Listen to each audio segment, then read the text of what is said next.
অপরের উপরে অন্যায় অত্যাচার জুলুম। দুনিয়ার জীবনে একজন মুসলমান, একজন আদম সন্তান আর একজন আদম সন্তানের উপরে জুলুম নির্যাতন করা কতটুকু ভয়ানক, পাশাপাশি মানুষের সাথে অসদাচরণ করা, সদাচরণ করা মানুষের জন্য কতটুকু জরুরি, এই সম্পর্কে সংক্ষিপ্ত সময়ে কিছু কথা উপস্থাপনের চেষ্টা করব ইনশাআল্লাহুল আজিজ। বলতে চাচ্ছিলাম, আজকের দুনিয়াতে মানুষ সামাজিক যেই ব্যাধি, সামাজিক ব্যাধিতে পরস্পরে আক্রান্ত। মানুষ সালাত আদায় করে, মানুষের ভিতরে সামাজিক এই দোষ-ত্রুটি তার ভিতরে আছে। হজ করেছে কয়েকবার, কিন্তু সামাজিক এই দোষ-ত্রুটি তার ভিতরে আছে। তাহাজ্জুদের সালাত পড়ে, কিন্তু সামাজিক দোষ-ত্রুটি তার ভিতরে আছে। মানুষ এই দোষ-ত্রুটিকে দোষ-ত্রুটি মনে করে না, অপরাধ মনে করে না। দোষ-ত্রুটিটা কেমন? মুসলিম হিসেবে আপনি প্রতিবেশীর সাথে সদাচরণ করেন না, আপনার উঠানের সাথে যার উঠান, আপনার ঘরের সাথে যার ঘর, আপনার বাড়ির সাথে যার বাড়ি, আপনার দোকানের সাথে যার দোকান, এই সমস্ত মানুষের সাথে দুনিয়ার জীবনে সদাচরণ করা দরকার, ভালো আচরণ করা দরকার। আজকের দুনিয়াতে মানুষ এটার ভ্রুক্ষেপ করে না, মানুষ এটাকে মূল্যায়ন করে না, গুরুত্ব দেয় না। তাহাজ্জুদের সালাত পড়ে, কিন্তু মানুষের সাথে কর্কশ ভাষায় কথা বলে। হজ করেছে, মানুষের সাথে কড়া মেজাজ নিয়ে কথা বলে। 5 ওয়াক্ত সালাত পড়ে, মানুষের সাথে দাম্ভিকতার সহিত চলাফেরা করে।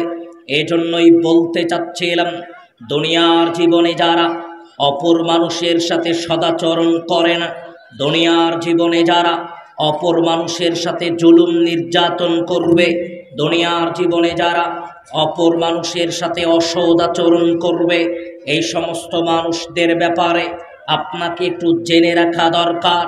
ও মুসলমান, বড় অবাক হয়ে যাই, আজকে মানুষ তার ঘরের চালের পানি বৃষ্টি যদি একটু আসতে হয় তাহলে তার জায়গাতেই পড়ে, কিন্তু বৃষ্টি যদি মাঝে মাঝে জোরে হয় ওই পানিটুকু আপনার জমিনে এসে আপনার জায়গায় এসে পড়ে।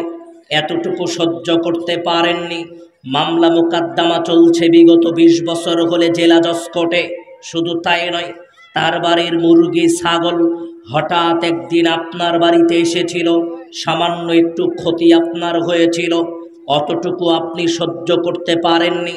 ঘটনা এমন পর্যায়ে চলে গেছে, মামলা মোকদ্দমা চলছে বিগত 15 বছর ধরে জেলা জজ কোর্টে। ও মুসলমান, ছোট্ট নাবালক 2 জন শিশু পরস্পর কিছু বোঝে না, হঠাৎ একজন আরেকজনের গায়ে আঘাত করেছে। এই ঘটনাকে কেন্দ্র করে আপনি হট্টগোল তৈরি করে দিয়েছেন। এমন পর্যায়ে চলে গেছে, মামলা মোকদ্দমা 10 বছর হলে চলে জেলা জজ কোর্টে। এই তো আমাদের পরিবেশ, এই তো আমাদের অবস্থা। আজকে আমরা পরস্পরের সাথে সদাচরণের গুরুত্ব বুঝি না, আজকে আমরা প্রতিবেশীর সাথে সদাচরণের গুরুত্ব বুঝি না। আমরা মানুষের সাথে কর্কশ মেজাজ নিয়ে কথা বলি, বদ মেজাজি হয়ে কথা বলি। জিনা মুসলমান, আজকে আপনাকে সামাজিক কিছু ব্যাধি নিয়ে কথা বলবো, কষ্ট নেবেন না। হয়তো আপনাকে তিতা লাগতে পারে, আপনাকে খারাপ লাগতে পারে, কিন্তু মুসলমান, আমি আপনাকে সংশোধনের জন্য বলার চেষ্টা করব। বলতে চাচ্ছিলাম, ও আদম সন্তান, আল্লাহর নবীকে সাহাবী জিজ্ঞেস করছেন, আন ইবনে মাসউদ রাদিয়াল্লাহু আনহু قال, ইবনে মাসউদ রাদিয়াল্লাহু আনহু বলছেন, قال, তিনি বলছেন, আল্লাহর নবীকে জিজ্ঞেস করা হলো, ইয়া রাসূলুল্লাহ, কাইফা লি আনা আ'লামু ইদা আহসানতু। আল্লাহর নবী, কি করে বুঝবো যে আমি ভালো মানুষ? আল্লাহর নবী, আমি যে ভালো মানুষ এটা আমি কি করে বুঝতে পারবো? আবার আল্লাহর নবীকে জিজ্ঞেস করছেন, কাইফা লি আনা আ'লামু ইদা আসাতু। আল্লাহর নবী, কি করে বুঝবো যে আমি খারাপ মানুষ? আল্লাহর নবী, আমি ভালো না খারাপ এটা আমি কিভাবে বুঝতে পারবো? বা একটু নিচু করে দেন, আর বেশি সাউন্ডের দরকার নেই, হালকা সাউন্ড রাখেন, এখানকার মানুষ হলেই যথেষ্ট, বাড়াতে যায় নষ্ট হয়ে যাবে। হ্যাঁ, একটু নিচু করে দেন, হালকা রাখেন। ইকো দেওয়ার কোনো দরকার নেই, নিচে দিন, একটু নিচে ব্যাস।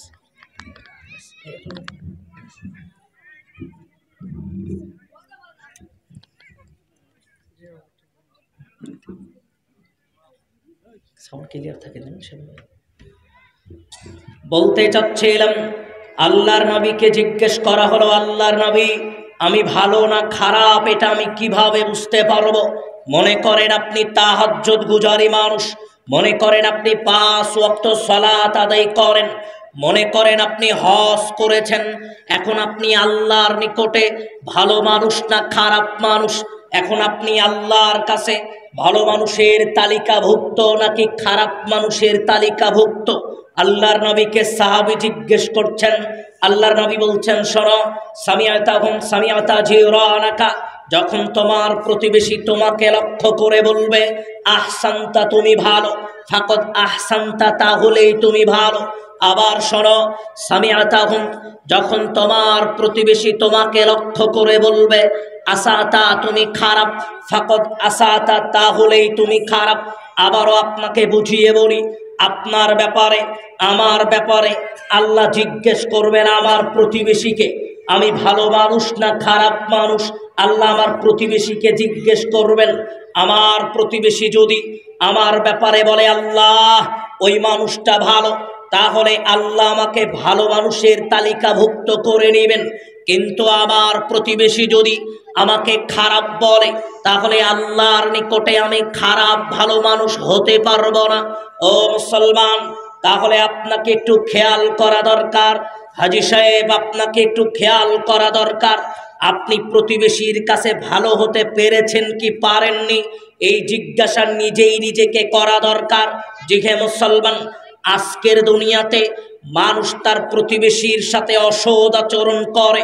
আজকের দুনিয়াতে মানুষ তার প্রতিবেশীর সাথে খারাপ আচরণ করে। মানুষ তাহাজ্জুদ পড়ে, প্রতিবেশীর সাথে খারাপ আচরণও করে। মানুষ 5 ওয়াক্ত সালাত পড়ে, প্রতিবেশীর সাথে খারাপ আচরণ করে। এই জন্য বলতে চাচ্ছিলাম, ও মুসলমান, আন আব্দুল্লাহ ইবনে আমর রাদিয়াল্লাহু আনহু قال, আব্দুল্লাহ ইবনে আমর রাদিয়াল্লাহু আনহু বলছেন, قال রাসূলুল্লাহ সাল্লাল্লাহু আলাইহি ওয়াসাল্লাম, রাসূল সাল্লাল্লাহু আলাইহি ওয়াসাল্লাম বলছেন, খায়রুল আসহাবি ইনদাল্লাহ, আল্লাহর নিকটে ওই বন্ধু উত্তম বন্ধু, আল্লাহর নিকটে ওই সঙ্গী উত্তম সঙ্গী। কোন সঙ্গী উত্তম সঙ্গী? যেই সঙ্গী তার প্রতিবেশী তার সঙ্গীদের নিকটে উত্তম, যেই বন্ধু তার বন্ধুদের নিকটে উত্তম, ও আল্লাহর কাছে উত্তম। তার মানে আমার 5 জন বন্ধু আছে, 5 জনের 4 জন, 5 জনের 5 জন আমাকে যখন ভালো বলবে, আমি আল্লাহর কাছে ভালো হয়ে যাব।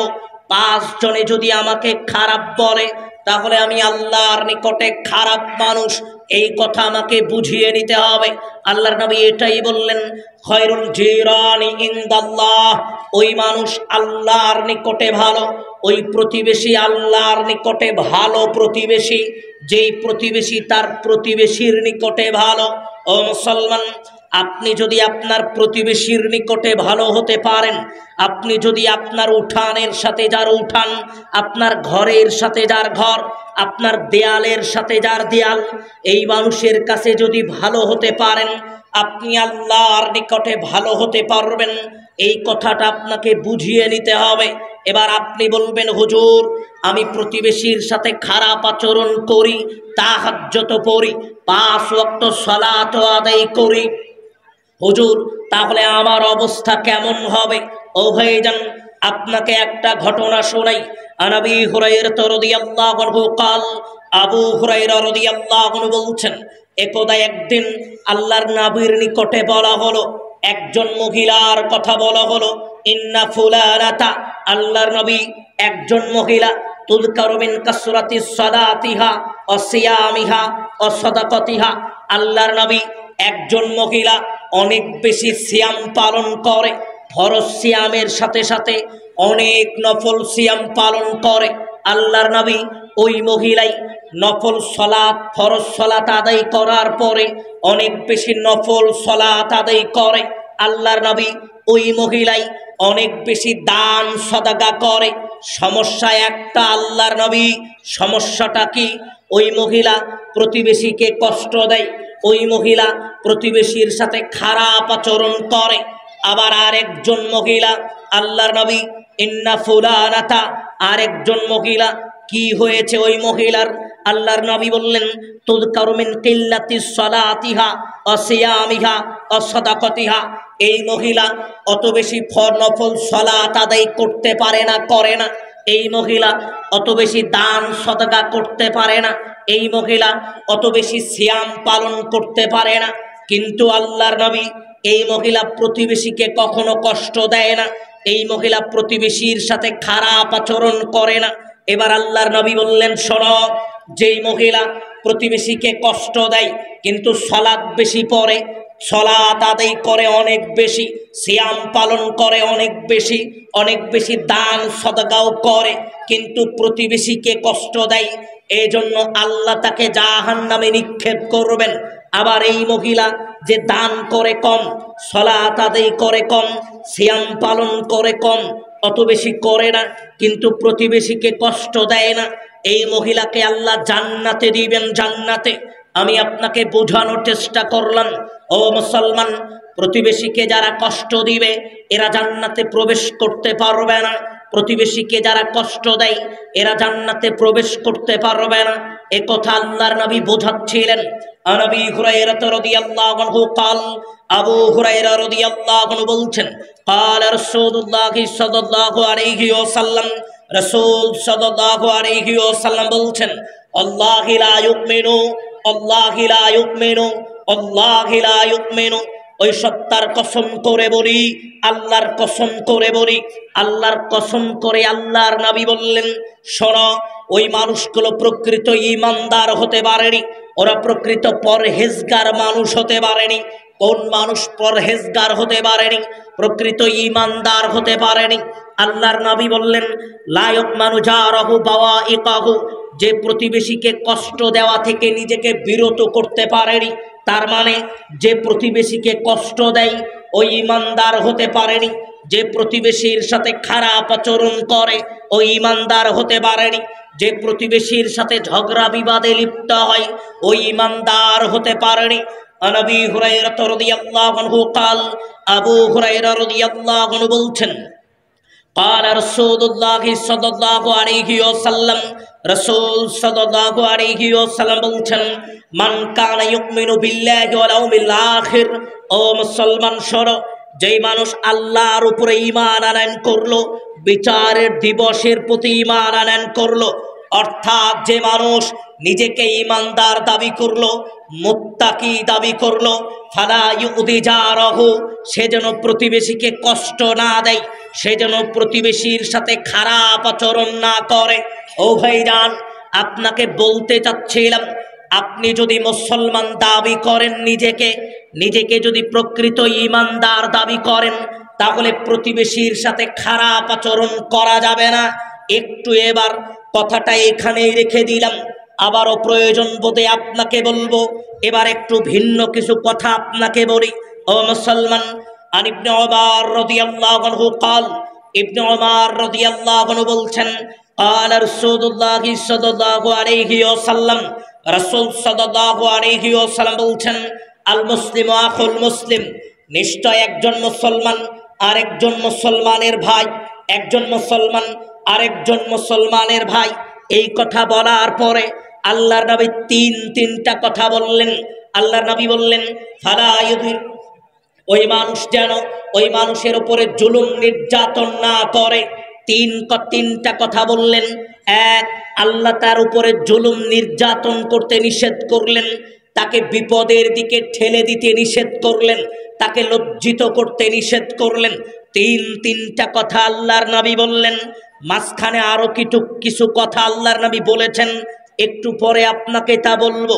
প্রথম যেটা বলতে চাচ্ছিলাম, আল্লাহর নবী বললেন লা ইউযলিমুহু, ওই মানুষ যেন আরেকজনের উপরে জুলুম নির্যাতন না করে, একজন যেন আরেকজনের উপরে অত্যাচার না করে, একজন যেন আরেকজনকে বিপদের দিকে ঠেলে না দেয়, একজন যেন আরেকজনকে অপমানিত লাঞ্ছিত না করে। এবার আপনার সাথে কিছু কথা বলতে চাই মুসলমান।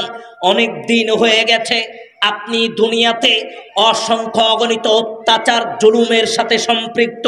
এবার আপনাকে বলি, আবু হুরায়রা রাদিয়াল্লাহু আনহু قال, আবু হুরায়রা রাদিয়াল্লাহু আনহু বলছেন, قال রাসূলুল্লাহ সাল্লাল্লাহু আলাইহি ওয়াসাল্লাম, রাসূল সাল্লাল্লাহু আলাইহি ওয়াসাল্লাম বলছেন, মান কা, আল্লাহর নবী বললেন, ও আদম সন্তান শোনো, দুনিয়াতে যদি কোনো মানুষের উপরে জুলুম নির্যাতন করে থাকো, কোনো মানুষের উপরে অন্যায় করে থাকো, কোনো মানুষ যদি কোনো মানুষের উপরে জুলুম করে থাকো, ফালিয়াতাহাল্লালহু ক্বাবলাল ইয়াউমা, মরার আগে তুমি আল্লাহর নিকটে ক্ষমা চেয়ে নাও, ওই মানুষটার নিকটেও ক্ষমা চেয়ে নাও। হাদিসটা আপনাকে একটু পরে বলবো, তাহলে বুঝতে পারবেন। তার আগে আপনাকে একটা উদাহরণ দেই। ও ভাইজান, আল্লাহর নবী বললেন, মান কানাত লাহু মাজলামাতুন লিআখিহি মিন ইরদিহি আও শাইইন, দুনিয়াতে যদি কারো উপরে জুলুম করো, দুনিয়াতে যদি কারোকে অপমান করো, দুনিয়াতে যদি কারো নিকট থেকে 10 টাকা 5 টাকা প্রতারণা করে ধোঁকাবাজি করে যদি বেশি নিয়ে থাকো, ফালিয়াতাহাল্লালহু ক্বাবলাল ইয়াউমা, মরার আগে ওই মানুষটার নিকটে যেতে হবে, তার হাতে পায়ে ধরে ক্ষমা নিতে হবে, নতুবা অবস্থা অত্যন্ত ভয়ানক। কেমন ভয়ানক একটু বলি ভাইজান। বিশ্ব রোডে গিয়েছিলেন, রিকশায় উঠেছিলেন, রিকশায় ওঠার পরে একটু দূরে গিয়ে রিকশা থেকে নেমেছেন, নামার পরে 20 টাকার একটা নোট বের করে রিকশাওয়ালাকে দিয়েছেন। রিকশাওয়ালা আপনাকে বলল, ভাই ভাড়া 20 টাকা ঠিক আছে, কিন্তু আপনি মাঝখানে আপনার বন্ধুর সাথে গল্প করেছেন, 10 মিনিট একটু বেশি লেগেছে, ও ভাই 10টা টাকা একটু বেশি দেওয়া যায় না? কথা বলার সাথে সাথেই ঠাস করে গালে একটা চর মারলেন। চর মেরে বলছেন, আমাকে চিনিস? কোন দল করি? জানিস আমি কে? কত বড় নেতা? আমার কাছ থেকে টাকা চাস মানে? রিকশাওয়ালাকে বলে সেই দিন চলে এসেছেন। এখন তো দল আর নাই, এখন নিজেকে খুব দুর্বল মনে হচ্ছে। জায়নামাজটা সুকেস থেকে আলমারি থেকে বের করেছি, আর পাঞ্জাবিটাও বের করেছি। এখন আমি তাহাজ্জুদের সালাত পড়ি। এখন তাহাজ্জুদের সালাতে আল্লাহকে বলছি, আল্লাহ 10 বছর আগে 16 বছর আগে রিকশাওয়ালাকে চর মেরেছিলাম, ওগো মালিক অন্যায় করেছিলাম, অবিচার করেছিলাম, আল্লাহ আমাকে মাফ করে দেন। কাঁদতে কাঁদতে চোখের পানি দিয়ে নিজের জুব্বা পাঞ্জাবিটা ভিজিয়ে গেছে, জায়নামাজটাও ভিজিয়ে গেছে, এখানে কেঁদেছেন। হজ করতে চলে গেলেন, কাবা ঘরের গিলাপ ধরে আল্লাহকে বলছেন, আল্লাহ অন্যায় করেছিলাম রিকশাওয়ালার উপরে, আল্লাহ জুলুম করেছিলাম রিকশাওয়ালার উপরে, আল্লাহ আমাকে মাফ করে দেন। ও মুসলমান, মরা পর্যন্ত এই মানুষ যদি কাবা ঘরের গিলাপ ধরেও কান্নাকাটি করে, তবু আল্লাহ ওই রিকশাওয়ালাকে চর মারার পাপ ক্ষমা করবে না। তাহলে আপনাকে চিন্তা করা দরকার, অবস্থা কত জটিল, কত কঠিন। মরা পর্যন্ত যদি তাহাজ্জুদে কান্নাকাটি করেন, মরা পর্যন্ত যদি কাবা ঘরের গিলাপ ধরে কান্নাকাটি করেন, তবুও রিকশাওয়ালাকে চর মারার পাপ আল্লাহ ক্ষমা করবে না। কি করতে হবে? রিকশাওয়ালাকে খুঁজে বের করতে হবে, রিকশাওয়ালার নিকটে যেতে হবে, তার হাতে পায়ে ধরে কান্নাকাটি করে ক্ষমা নিতে হবে। রিকশাওয়ালা যদি ক্ষমা না করে, আল্লাহ কোশ্চিন কালেও ক্ষমা করবে না। এজন্যই আল্লাহর নবী বললেন, মান কানাত লাহু মাজলামাতুন লিআখিহি মিন ইরদিহি আও শাইইন, দুনিয়াতে যদি কারো উপরে অন্যায় করো, কারো উপরে জুলুম করো, কারো 5টা টাকা মেরে দাও, কারো 10টা টাকা আত্মসাৎ করো, কারো উপরে জমি জমা আত্মসাৎ করো, কারো উপরে জুলুম করো, তাহলে জীবিত থাকতেই তার হাতে পায়ে ধরে ক্ষমা নাও। 5 টাকা ফিরিয়ে দাও, 10 টাকা ফিরিয়ে দাও, 50 টাকা ফিরিয়ে দাও, নতুবা পাপ আল্লাহ ক্ষমা করবে না। ও ভাইজান, আপনাকে লক্ষ্য করেই বলতে চাচ্ছিলাম, আজকের দুনিয়াতে ক্ষমতা দেখিয়ে, আজকের দুনিয়াতে দলীয় প্রভাবে, আজকের দুনিয়াতে অর্থ সম্পদের প্রভাবে মানুষের ওপরে অন্যায় করেছি, জুলুম করেছি, অত্যাচার করেছি। মানুষ এই অন্যায় অত্যাচার জুলুমকে তেমন কোনো পাপই মনে করে না। জিনা মুসলমান, আরেকটা হাদিস একটু আপনাকে বলে নেই।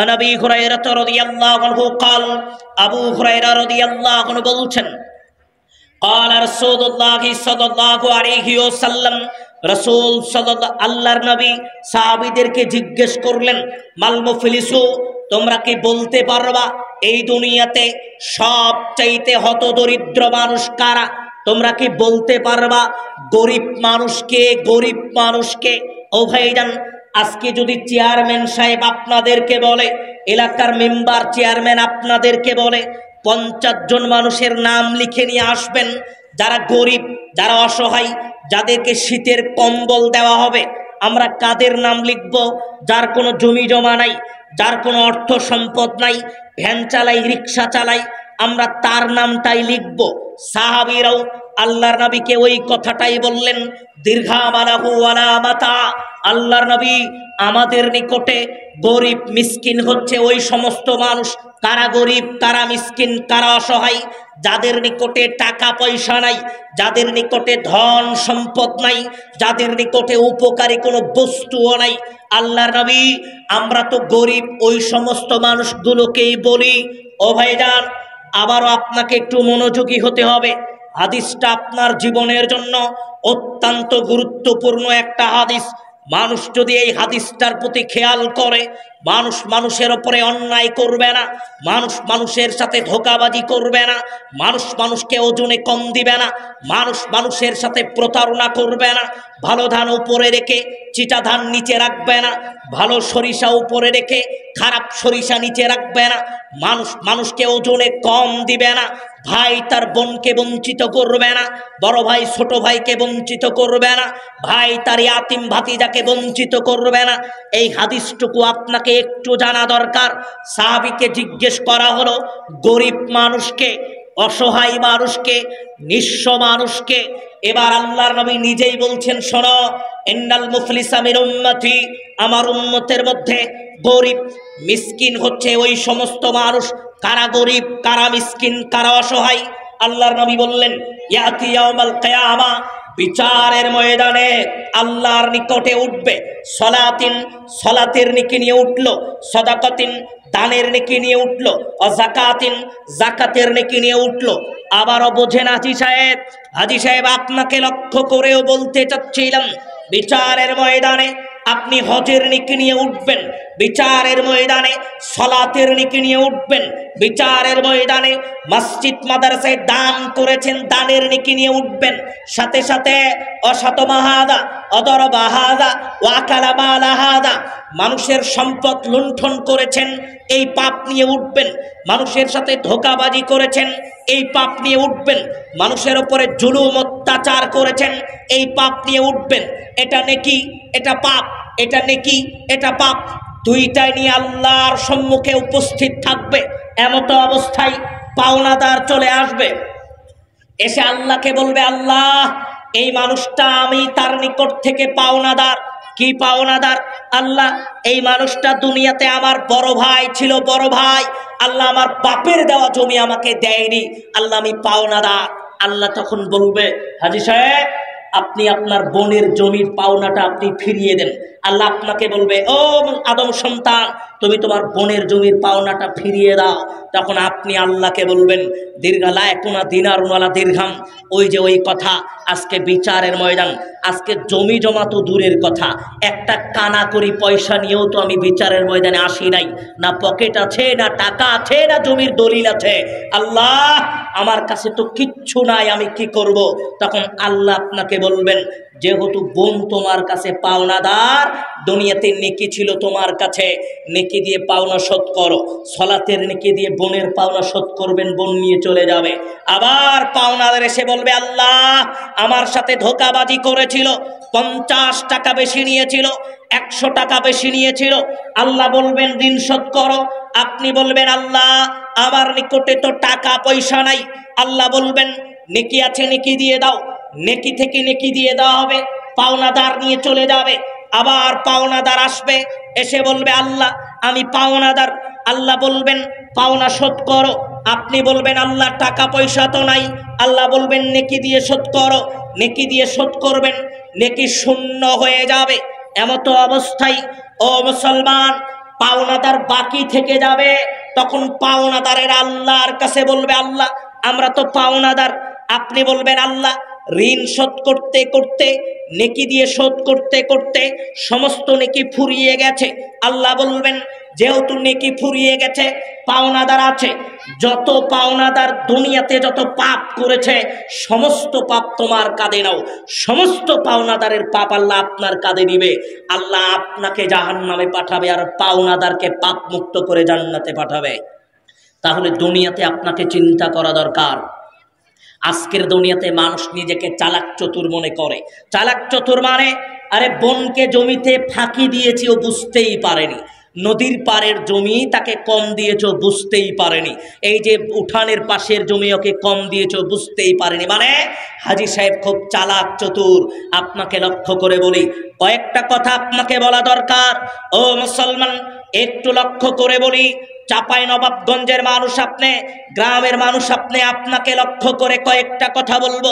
আন সাইদ ইবনে যায়েদ রাদিয়াল্লাহু আনহু قال, সাইদ ইবনে যায়েদ রাদিয়াল্লাহু আনহু বলছেন, قال رسول الله صلى الله عليه وسلم, রাসূল সাল্লাল্লাহু আলাইহি ওয়াসাল্লাম বলছেন, ও আদম সন্তান শোনো, মানা খোদা শিবরম মিনাল আরদি যুলমান, দুনিয়াতে যদি কোনো মানুষের উপরে অন্যায় করে, দুনিয়াতে যদি কোনো মানুষের সাথে ধোঁকাবাজি করে, দুনিয়াতে যদি কোনো মানুষের সাথে প্রতারণা করে, দুনিয়াতে যদি কোনো মানুষকে ডুপ্লিকেট দলিল তৈরি করে, দুনিয়াতে যদি এক বিঘত জমি, এই এক বিঘত জমিও যদি তুমি আত্মসাৎ করে থাকো, নিজের মধ্যে নিয়ে থাকো, অন্যায় করে নিয়ে থাকো, জুলুম করে নিয়ে থাকো, বিচারের ময়দানে ফাইন্নাহু ইউতাওয়াকুহু ইয়াওমাল কিয়ামা, বিচারের ময়দানে ইলা রুদি সাবঈনা, এক বিঘত জমিকে আল্লাহ 7 স্তরে বৃদ্ধি করবেন।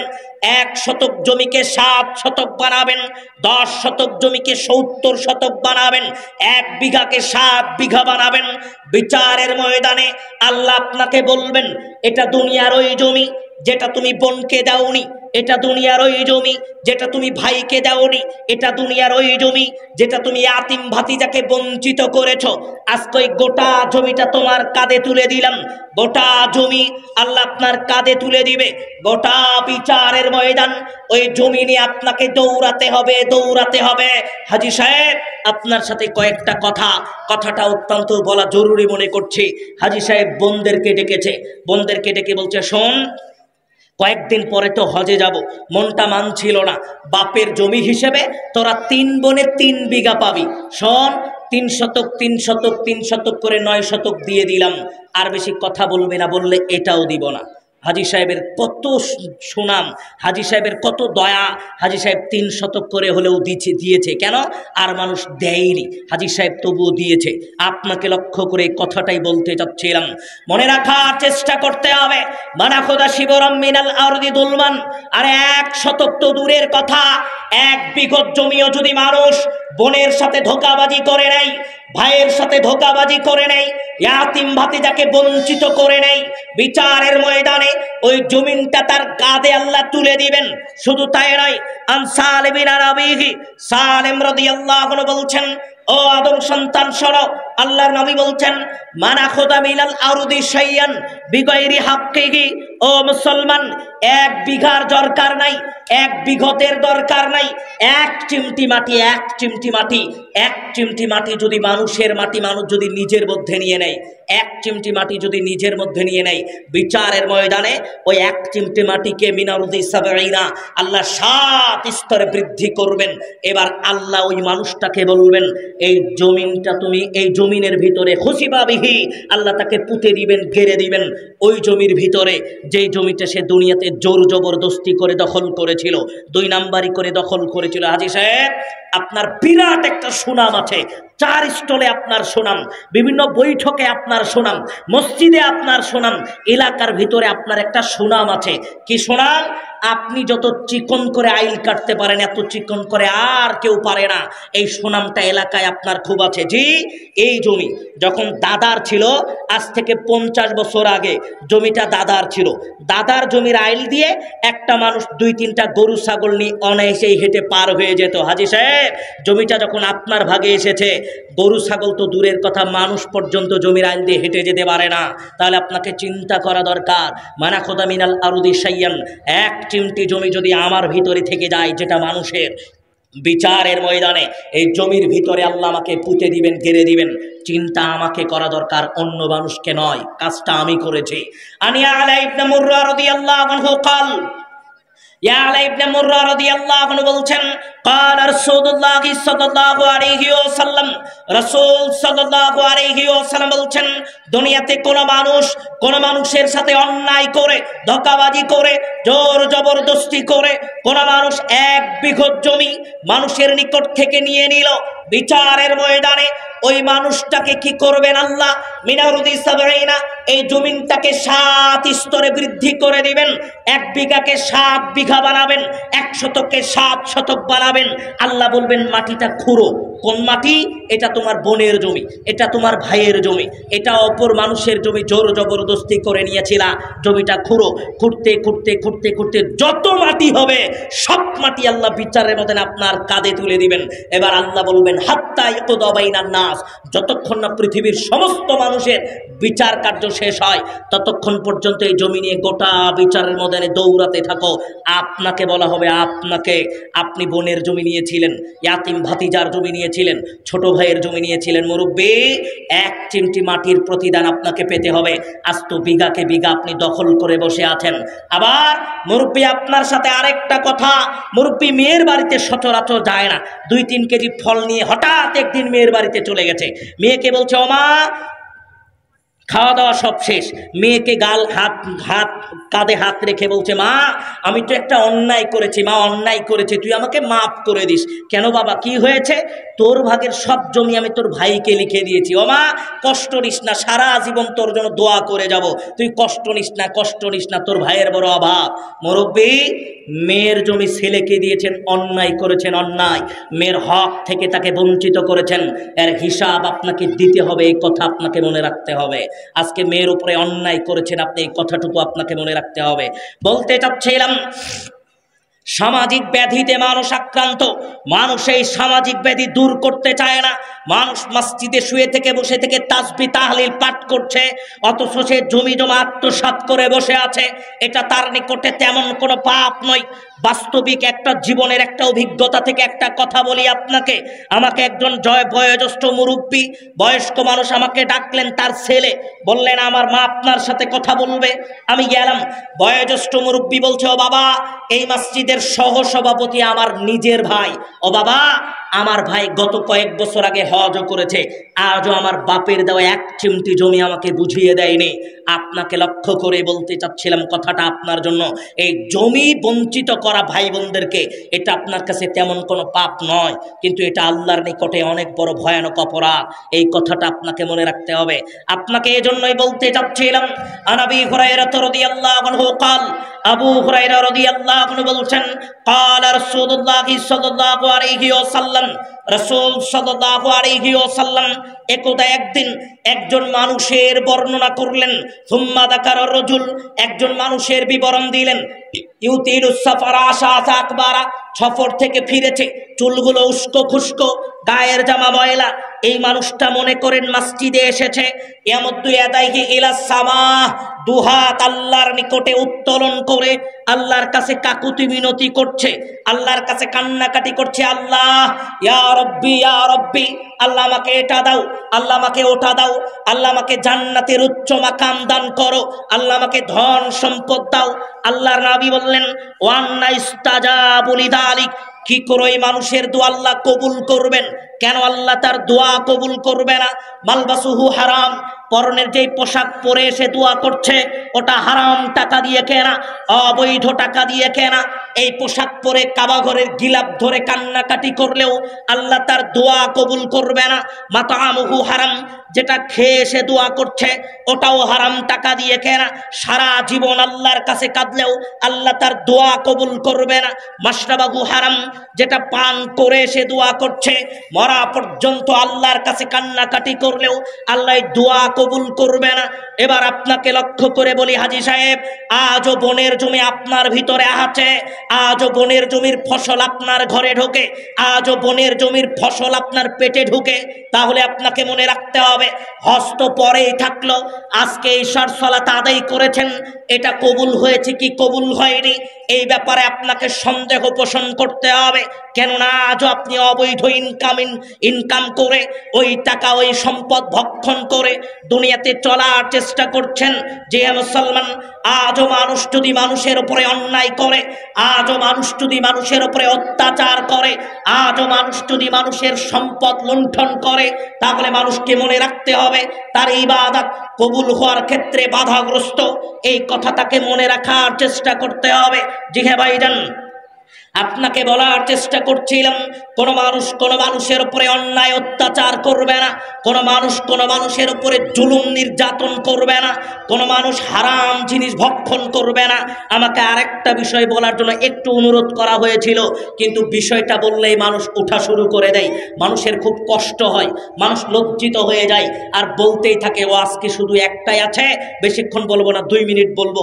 আমাকে একটু অনুরোধ করা হয়েছিল, আমি যেন বিষয় একটু বলি। ও ভাইজান, আজকে আপনাকে লক্ষ্য করে একটু কথাটা বলেই নেই। আজকে আমি আপনাকে বললাম হারাম জিনিস ভক্ষণ থেকে আপনাকে বিরত থাকার চেষ্টা করতে হবে। হারাম মানে আর ইবনে আব্বাস রাদিয়াল্লাহু আনহু قال, ইবনে আব্বাস রাদিয়াল্লাহু আনহু বলছেন قال রাসূলুল্লাহ সাল্লাল্লাহু আলাইহি ওয়াসাল্লাম, রাসূল সাল্লাল্লাহু আলাইহি ওয়াসাল্লাম বলছেন ইন্নাল্লাহা হাররামা, আল্লাহ মুসলমানের উপরে হারাম করেছে। কি হারাম করেছে? ইন্নাল্লাহা হাররামাল খামর, আল্লাহ মুসলমানের উপরে বিড়ি সিগারেট তামাক জর্দা গুলকে হারাম করে দিয়েছে। দীর্ঘক্ষণ বলতে চাচ্ছি না, শুধু এতটুকু আপনাকে বলি, মুসলমান আজকের সমাজের 97% মানুষের অধিক হতে পারে 98% মানুষ আজকে বিড়ি সিগারেট তামাক জর্দা গুলের সাথে জড়িত। বয়োজ্যেষ্ঠ মুরব্বী, দাড়িখানা সাদা হয়ে গেছে, বয়সের বারে হাঁটা চলা করতে পারে না, তবু অজুখানায় বিড়িটা ফেলে দিয়ে অজু করে মসজিদে ঢুকে। কত পরহেজগার, অজুখানার মসজিদে ঢুকেছে তবুও পকেটে বিড়ি সিগারেটের প্যাকেট আছে।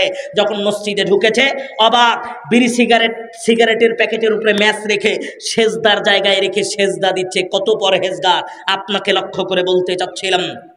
মুসলমান, বিড়ি সিগারেট তামাক জর্দা আল্লাহ আপনার উপরে হারাম করেছে।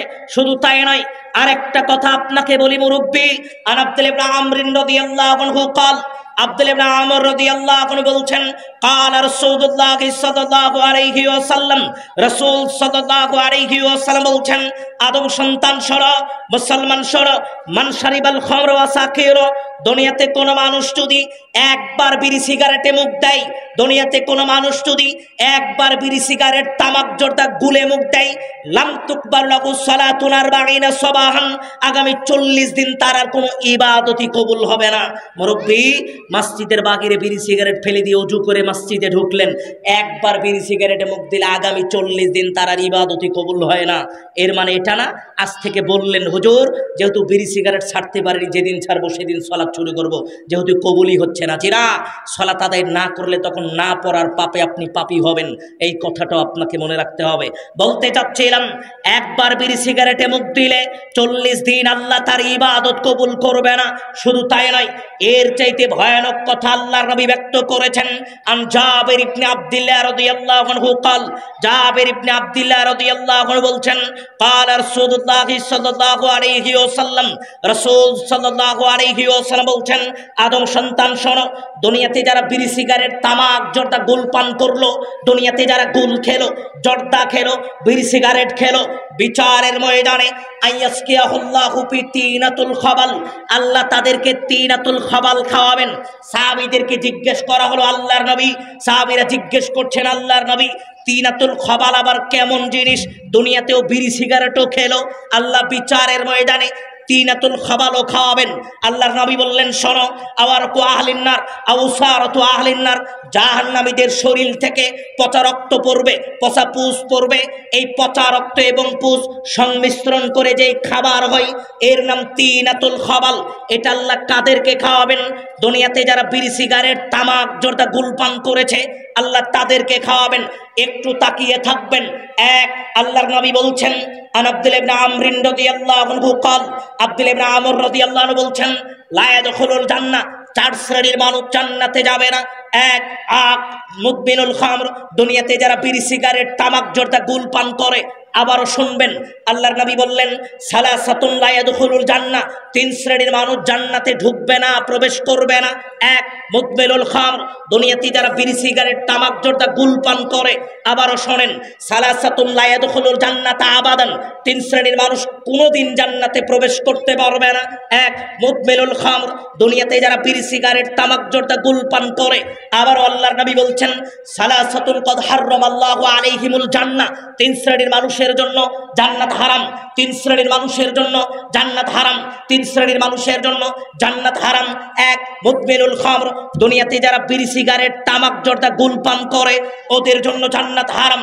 আবু হুরায়রা রাদিয়াল্লাহু আনহু قال, আবু হুরায়রা রাদিয়াল্লাহু আনহু বলছেন قال রাসূলুল্লাহ সাল্লাল্লাহু আলাইহি ওয়াসাল্লাম, রাসূল সাল্লাল্লাহু আলাইহি ওয়াসাল্লাম বলছেন মুদমিনুল খামর কাবিদিল ওয়াসান, একজন হিন্দু মূর্তি পূজা করলে যেই পাপ হয়, একজন হিন্দু মূর্তি পূজা করলে যেই পাপ হয়, কালিমা দেব দেবীর মূর্তি পূজা করে যেই পাপ করে, একজন মুসলমান বিড়ি সিগারেট খেলে সমপরিমাণ পাপ করে। এই কথাটা আপনাকে মনে রাখতে হবে। আল্লাহর নবী নেশাদার দ্রব্যের ব্যাপারে এর চাইতেও ভয়ানক কথা ব্যক্ত করেছেন। 2 মিনিট আপনাকে একটু বোঝানোর চেষ্টা করছিলাম। ও মুসলমান, কেন আপনি বিড়ি সিগারেট পান করবেন? তার উপকারিতা কি? দুনিয়াতে আপনি কখনো চিন্তা করেননি? 11 বছরের কিশোর থেকে শুরু করে 60 বছরের বয়োজ্যেষ্ঠ মুরব্বী মানুষ বিড়ি সিগারেট পান করে। কখনো কেউ পাপ মনে করে না, ছাড়তে পারে না, ছাড়ার চেষ্টা করে না। শুধু তাই নয়, এর চাইতেও কঠিন একটা কথা আপনাকে বলি, কথাটা একটু আপনাকে শোনা দরকার। হুজুর ওয়াজ তো করলেন বিড়ি সিগারেট খাওয়া হারাম, বুঝলাম, এবার আরেকটা কথা আপনাকে বলি। অসামানাহা, বিড়ি সিগারেট দোকানে বিক্রি করাও হারাম, যেমন খাওয়া হারাম। দোকানে যারা বিড়ি সিগারেট বিক্রি করে এর রিজিক অবৈধ পন্থায় চলে, এই কথা আপনাকে মনে করতে হবে। হুজুর সারাদিনে 5000 বেচলে 3000 বেশি বিড়ি সিগারেট আর 2000 অন্যান্য জিনিস বিক্রি করি। বিড়ি সিগারেট যদি আজকেই বিক্রি বন্ধ করে দিই তাহলে 2000 টাকা দিয়ে তো সংসার চলবে না। কত যুক্তি আপনার! রিজিক ওপরে থেকে আসে, বিড়ি সিগারেট আপনাকে রিজিক দেয় না। এই কথাটা আপনি ভুলে গেছেন। আপনি মনে করেছেন বিড়ি সিগারেট বিক্রি করলে সংসার চলবে। যে না, রিজিক ওপরে থেকে আসে, এই কথা আপনাকে মনে করতে হবে। যাই হোক, বলতে চাচ্ছিলাম আজকের দুনিয়াতে নেশাদার দ্রব্য পান করে দুনিয়াতে মানুষ চলার চেষ্টা করে। ও মুসলমান, মানুষকে হারাম থেকে বিরত থাকতে হবে।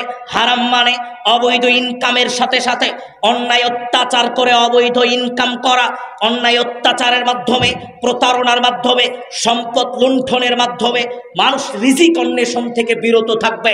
ও ভাইজান, আপনাকে লক্ষ্য করে এই জন্যই মূলত যেই কথাটা বলতে চাচ্ছিলাম, আজকে মানুষ মানুষের উপরে জুলুম করে, আজকে মানুষ মানুষের সাথে ধোঁকাবাজি করে, মানুষ মানুষের সাথে প্রতারণা করে, মানুষ সম্পদওয়ালা হতে চায়, মানুষ ধন সম্পদের অধিকারী হতে চায়, মানুষ অনেক ধনী হওয়ার আপ্রাণ প্রচেষ্টা করে। জিনা মুসলমান, আপনাকে মনে রাখতে হবে, এক কানা করি পয়সাও যদি দুনিয়াতে আমি কারো নিকট থেকে অন্যায় করে নেই, জুলুম করে নেই, অবৈধভাবে নেই, বিচারের মধ্যে আমাকে সেটা ফিরিয়ে দিতে হবে ওই মানুষটার নিকটেই, যেই মানুষটার নিকট থেকে আমি নিয়েছি।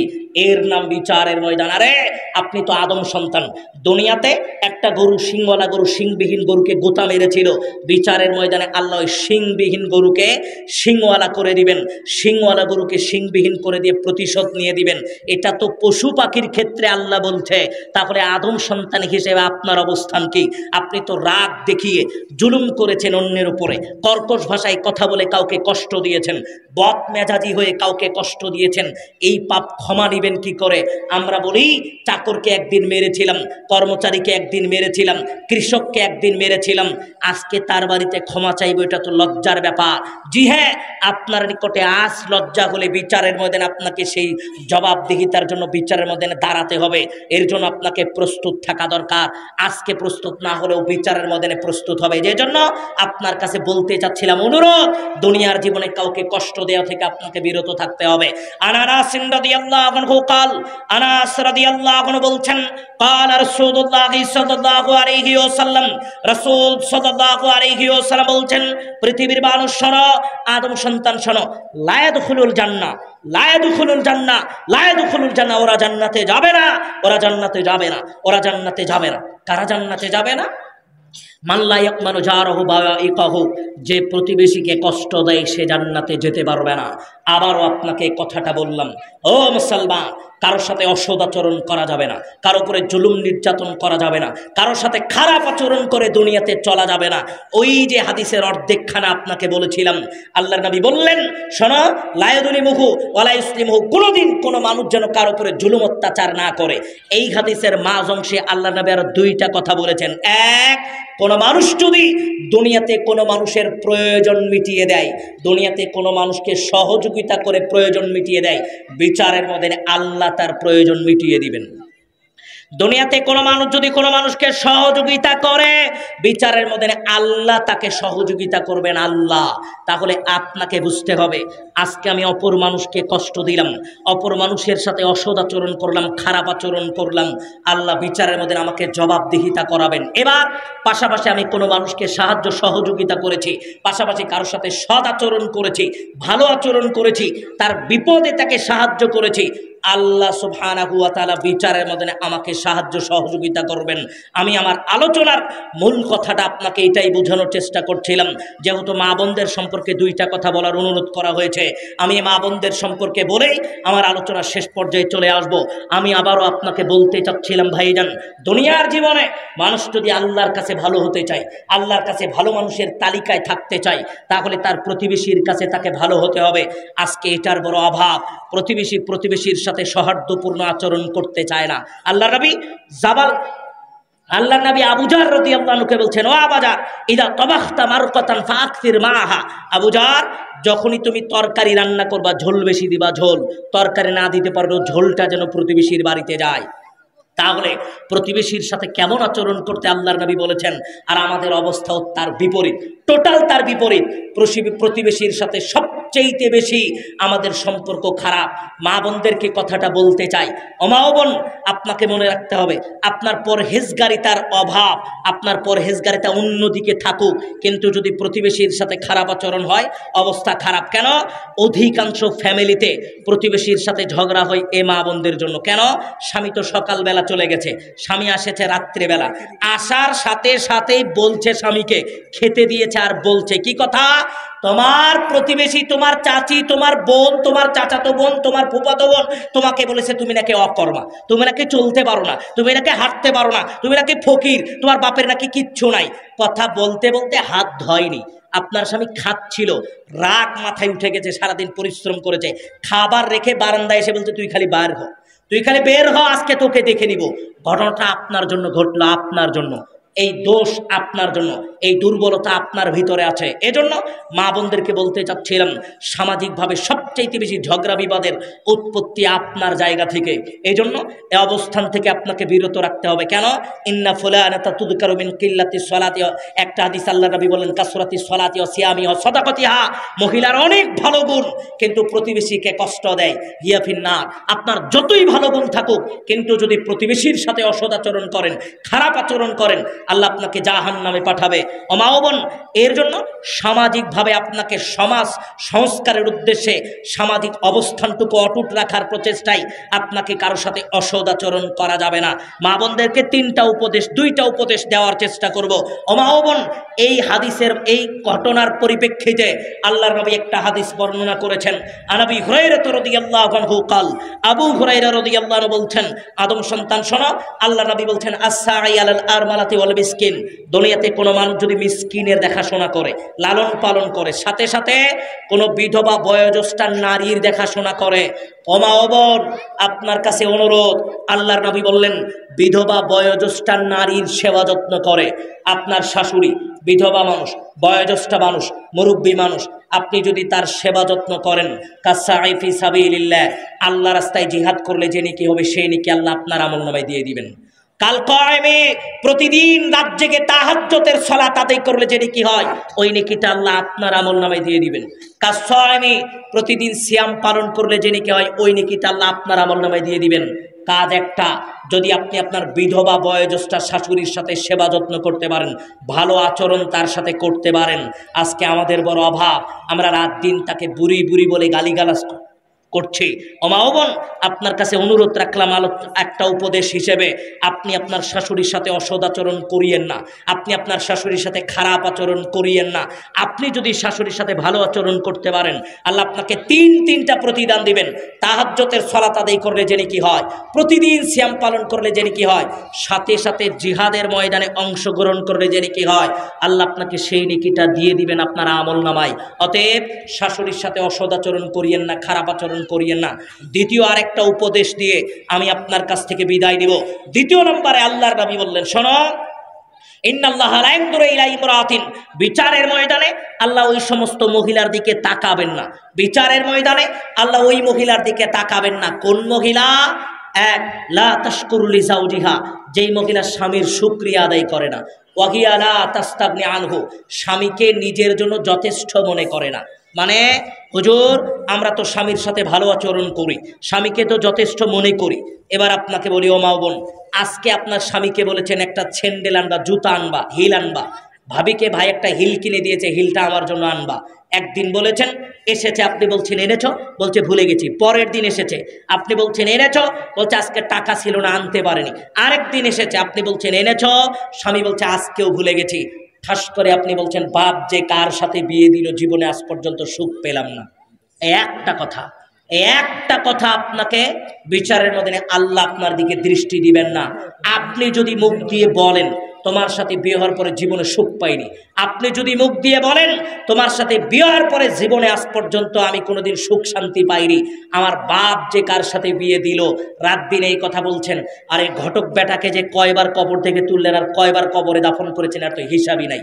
এই কথাটা আল্লাহর নবী বলছেন, শোনো, কোনো মানুষ যদি স্বামীর শুকরিয়া আদায় না করে, স্বামীকে নিজের জন্য যথেষ্ট মনে না করে, ওই মহিলার দিকে বিচারের মধ্যে আল্লাহ তাকাবেনই না। ওমা ও বোন, আজকে একটা কথা আপনাকে বলতে চাই, কথাটা বলা জরুরি। আজকে আমরা রাত দিন আমাদের স্বামীদেরকে আপনি বলছেন যে, আপনি আপনার স্বামীদেরকে বলছেন তোমার সাথে বিয়ে হওয়ার পরে জীবনে সুখ পাইনি, কি দিয়েছ আমাকে, কি দিতে পেরেছ আমাকে। ওমা ও বোন, আজকে সকালবেলা, আগামীকাল সকালবেলা স্বামীকে নিয়ে যখন বাপের বাড়ি যাবেন, বেশি কিছুর দরকার নাই, স্বামীর পায়ের দিকে তাকাবেন আর আপনার পায়ের দিকে তাকাবেন। মানে স্বামীর জুতাটা কয় বছর আগের কেনা আর আপনার হিলটা কয় মাস আগের কেনা, একটু খেয়াল করেন তো। স্বামী বিগত 3 বছর ধরে ওই জুতা পরে শ্বশুর বাড়ি যায়, আর আপনার প্রত্যেক মাসে মাসে জুতা চেঞ্জ করে দেওয়া লাগে। তাই আপনাকে বুঝতে হবে, আপনার স্বামী তার চাইতে আপনাকে বেশি মূল্যায়ন করে। মনে হয় বুঝতে পারেননি। আপনার স্বামী আপনার চাইতে, নিজের চাইতে আপনাকে বেশি মূল্যায়ন করে। কেন? ওই যে স্বামী বিগত 4 বছর ধরে একই স্যান্ডেল পরে আপনার বাপের বাড়ি যাচ্ছে, তার শ্বশুর বাড়ি যাচ্ছে, তার কখনো কিছু মনে হয়নি। আর আপনি তো বলছেন গত ঈদে বাপের বাড়ি এই জুতা পরে যে গিয়েছিলাম, এই ঈদেও যাব। তখন আপনার স্বামী কষ্ট করে আবারও আরেক জোড়া জুতা এনে দিয়েছে। আপনার স্বামী নিজের জন্য মনে করেনি যে কিছু দরকার আছে। কত ঈদ আপনার স্বামীর এভাবে কেটেছে আপনার জানা নাই। এর জন্য দ্বিতীয় নম্বরে আপনাকে উপদেশ দিতে চাইলাম, কখনো কর্কশ ভাষায় বদমেজাজি হয়ে স্বামীর সাথে কথা বলবেন না। আল্লাহর নবী বলছেন, যারা স্বামীকে প্রতি অশুকরিয়া আদায় করে, স্বামীর প্রতি স্বামীকে বলে তোমার সাথে বিয়ে হওয়ার পরে সুখ পাইনি, স্বামীর শুকরিয়া আদায় করে না, এই সমস্ত মহিলার দিকে বিচারের মধ্যে আল্লাহ তাকাবেন না। তাহলে আপনাকে হিসাব করা দরকার। বোন, এই কথাটা বিশেষ করে মনে রাখার চেষ্টা করবেন। জি হ্যাঁ, আজকের সংক্ষিপ্ত আলোচনায় মূলত আপনাকে যেটা বোঝানোর চেষ্টা করছিলাম ভাইজান, পুরো আলোচনা ভুলে গেলেও, গোটা আলোচনা ভুলে গেলেও কয়েকটা কথা ভুলবেন না, আবারও সেটা বলি। এক, প্রতিবেশীর সাথে অসদাচরণ করে জান্নাতের আশা করা অসম্ভব। তাহাজ্জুদ পড়লেও জান্নাত হবে না, হজ করলেও জান্নাত হবে না। দ্বিতীয় নাম্বার যেই কথাটা ভালো করে মনে করতে হবে, মুরব্বী হাজী সাহেব আপনাকেও মনে করতে হবে, কাল সকালবেলা গিয়েই বোনদেরকে ডেকে বোনের জমি ফেরত দিতে হবে, নতুবা আপনার রিজিক হারাম পন্থায় চলছে। যদি ওই ফসল আপনার বাড়িতে আসে, এই চিন্তা আপনাকে করা দরকার। বোনের জমির প্রাপ্য অধিকার বোনকে তার জমি থেকে বঞ্চিত করা যাবে না। ইয়াতিম ভাতিজাকে সেই জমি থেকে বঞ্চিত করা যাবে না। ছোট ভাইকে তার জমি থেকে বঞ্চিত করা যাবে না। মুরব্বী ছেলেদেরকে আজকে ডেকে বলেন, আমি তো অনেক জমি জমা তোমাদেরকে দিয়ে গেলাম, মারা যাওয়ার পরে জমি জমা কি তোমরা নিবা? সবাই বলবে জমি জমার ভাগ আমরা নিয়ে নিব। কিন্তু একবার জিজ্ঞেস করেন তো, তোমার ফুপুর জমি আমার ভিতরে আছে, তোমার কাকার জমি আমার ভিতরে আছে, আমি তো পাপ করেছি, পাপের ভাগ কেউ নিবা? পাপের ভাগ কেউ নিবে না। তাহলে বোনের জমি আপনার ভিতরে রেখে জমিটা ছেলেদেরকে দিয়ে চলে যাচ্ছেন, পাপের ভাগটুকু আপনি নিজে একাই রাখছেন। এর জন্য আপনার কাছে অনুরোধ রাখতে চাচ্ছিলাম, বোনের অধিকার থেকে তাকে বঞ্চিত করেন না, প্রাপ্য অধিকার থেকে তাকে বঞ্চিত করেন না। মুরব্বী ফলমূল নিয়ে বোনের মেয়ের বাড়িতে চলে গেছেন আর মেয়ের মন জয় করে নিয়েছেন, এমন নয়। মেয়েকে তার প্রাপ্য অধিকার আপনাকে বুঝিয়ে দিতে হবে। মনে রাখবেন, আজকে যদি মেয়েকে তার জমি থেকে বঞ্চিত করি, তার মানে শুধু মেয়েকে বঞ্চিত করেছি তা নয়, মেয়ের পরবর্তী প্রজন্ম এই জমি থেকে বঞ্চিত হয়ে গেল। এর জন্য পরিশেষে আপনার কাছে অনুরোধ, অন্তত এই কথাটুকু রাখার চেষ্টা করবেন। দুনিয়ার জীবনে আপনাকে চেষ্টা করতে হবে